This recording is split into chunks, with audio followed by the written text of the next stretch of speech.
Clippers, Denver, Game 4 at Intuit Dome. I am Dave, the Lonely Clipper, and I'm going to break down all of the action right now, including the legendary stat of the game and the most lonely stat of the game. Clippers, they were looking fragile to start this one off. The crowd, they were ready.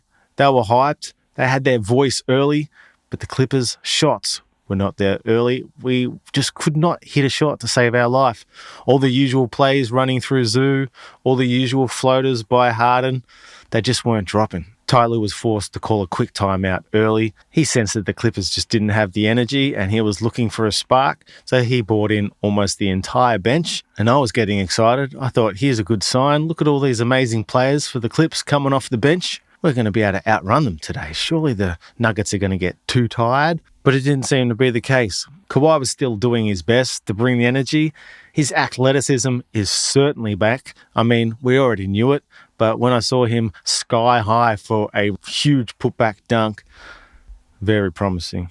First quarter, just not going our way, but you felt like a bit of momentum coming back our way when Harden was able to block a three-pointer by Michael Porter Jr. in the corner, but then turns straight back over and Jokic gets a three to beat the buzzer on the other end. So it was that kind of night for Denver. When we would just scrape in there and do a few good things, they were able to just get one up on us. Bit of a push and shove melee going into the half of this game with everyone getting a big push and shove in there.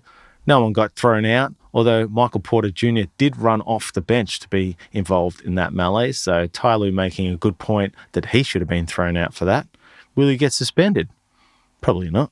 The only thing that resulted from that was 3 technical fouls on each side, balanced itself out, and it was good to see no one got ejected. But the Clippers, they just couldn't hit a shot, and they found themselves down by 20 points, and you were thinking, wow, just isn't our night. I was hoping that we'd be able to still make it competitive towards the end there, just so the Nuggets didn't feel too good about themselves. And luckily, the Clippers were able to do that and peg it right back. After that 20-point lead, the Clippers were able to go on a 30-9 run. So they definitely had the fresh legs. The bench was definitely helping them out. And Bogey ended up keeping his place on the floor. Dunn didn't see the crunch time minutes in this one. Bogey was even looking okay on defense today. Didn't seem to be outmatched or committing any silly fouls, so that was good to see. Nikola Jokic, he was getting away with screaming at the refs there in that last minute. I thought for sure he was going to get a tech foul. They say never underestimate the heart of a champion, and I tell you what, that was on display today more than ever in Nikola Jokic. We found ourselves down by just 2 points with 9 seconds to go. Bogey has the inbound, gets it to Harden. All of a sudden, Harden was able to get himself into the paint, and I'm thinking, here we go, you beauty, floater, 3-point play, can it come off? But no, he misses it, but big zoo! Second chance points, baby. He's able to tap it back in, and what do you know? Scores are tied with just a few seconds left on the clock. And I'm thinking, here we go, overtime. I don't want to. My nerves can't handle another overtime, but I'm thinking we've got all the momentum. We can get it done in overtime. We just have to get the stop. Jokic has to make a ridiculous shot. Doesn't look good. Looks way off. You're thinking, sweet, we're going to overtime. But nobody bodies Aaron Gordon. Powell was caught ball watching. Aaron Gordon gets a straight line, run at it, put back dunk. The closest putback dunk to win a game ever. Bogey and Aaron Gordon were having a delightful conversation after it while they were reviewing it. Both were very sure that they were right. Bogey thought that the hand was still touching the ball, so that didn't count. Aaron was saying, didn't matter, ball through the hoop. Aaron was right. Clippers lose. Series tied 2 apiece, and we head back to Denver.